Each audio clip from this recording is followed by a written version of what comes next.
Hey everybody, what's going on? It's Patrick Ding here. So in this video, I'm gonna give you my top 5 strategies when it comes to mastering the art and science of sales so that you can start generating more leads, closing more deals, and making those big commission checks. Now, before we go ahead and get started, make sure to give this video a like, subscribe, and turn on notifications if you wanna see more videos like this, and let's go ahead and dive in.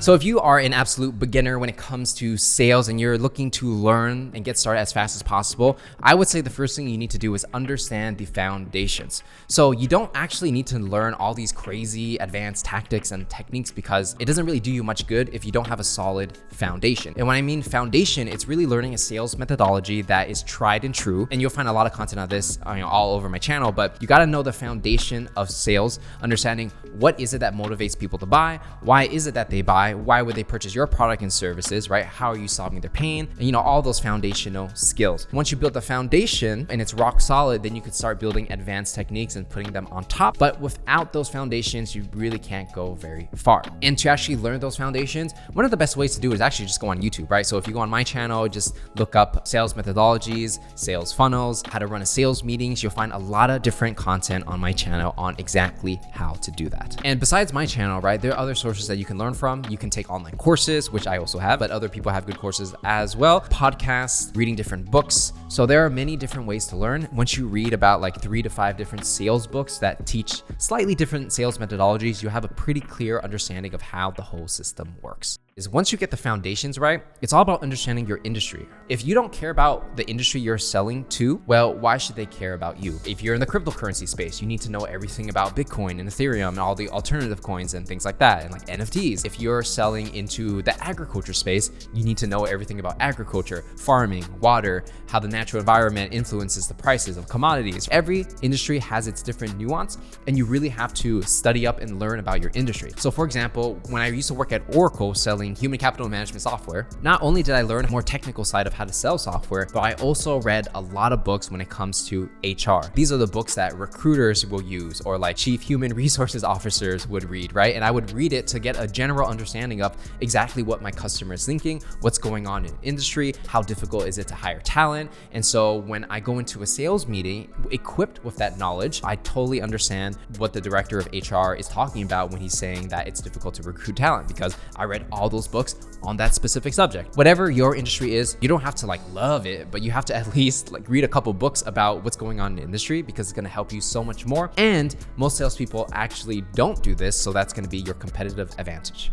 All right, so the next step, if you want to be successful in sales, is really finding a mentor. So a lot of people who might be watching this, you guys might be new, you might say, okay, Patrick, I want a mentor, but how do I find a mentor, right? And so let me give you an easy way to do it. Number one is if you're like a sales development rep or a business development rep, or you're working at a company, well, your first initial mentor can be someone who is above you at that company, which is exactly what I did, right? So when I was at Oracle, there are certain people that had more experience than me who understood the company a lot better than I did. I just asked them questions, try to help them out how I can, and they would feed me knowledge of like how to sell better and how to handle company politics and all these things. And so a lot of times who your mentor should be sometimes is right in front of you. It could be your sales manager. It could be a senior salesperson who's just 1 or 2 years ahead of you, but that's more knowledge than you have. That itself can be a mentor, right? You don't need to have like Elon Musk or Mark Cuban be your mentor.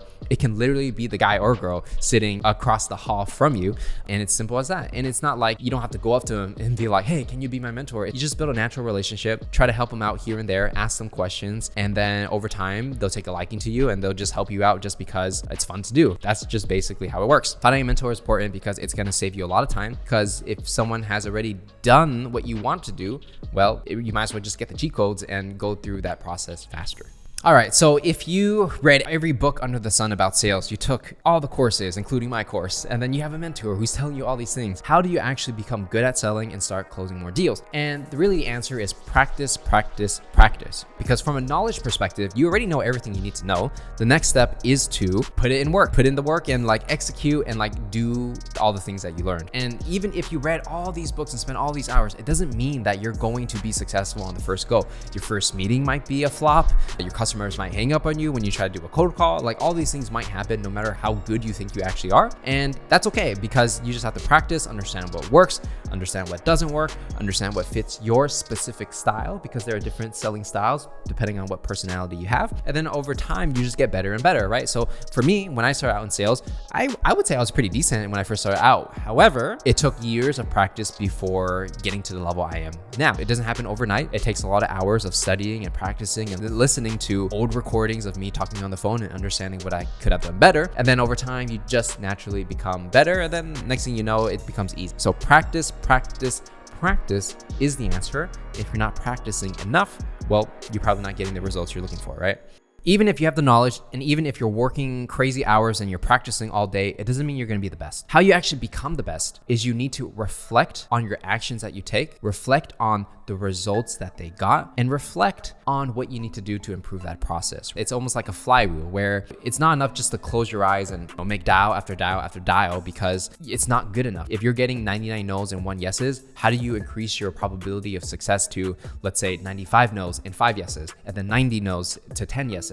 You always need to find a way to improve because grinding can only get you so far. Yes, it is important, especially in the beginning of your career, but you need to optimize your time, you need to optimize your energy, and you need to increase the probability of success every time you interact with a customer. So if you're doing cold emailing, if your response rate is 10%, you need to ask yourself, how do I get it to 25? The answer to this question is not sending more emails to get more meetings. It's to maybe send the same amount of emails. It could be sending more emails, but you always need to increase that response rate because you want to constantly improve over time. You shouldn't be doing the same thing over and over, expecting the same result. Also, if you are actually the one selling like over the phone and stuff like that, well, you need to look at your closing rate. So if the average closing rate for your company is, let's say 15%, every time somebody gets on the phone, there's a 15% chance that person is going to close a deal. Well, if you're closing at 7%, you need to really reflect on why that is, because if everyone's better than you, where's that gap coming from? Is it the way you speaking to your customer? Is it the sales script that you have? Is it the way you're doing your presentation, right? And so you need to analyze all these little things and optimize so that you slowly or fast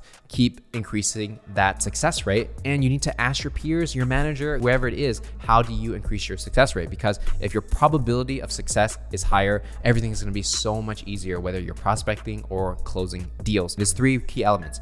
It's to learn from the best, work hard, and reflect and improve. If you're only doing 2 out of 3, you're not going to get very far. If you're doing 1 out of 3, you're not going to get far at all. You need to do all 3 if you want to be the best at your company and if you want to advance in your career and be successful in sales. And so with that said, those are going to be some of my best tips when it comes to becoming a master in sales. If you enjoyed this video, make sure to give it a like, subscribe, and turn on notifications if you want to see more videos like this. With that said, my name is Patrick Dang. I'll see you guys in the next one.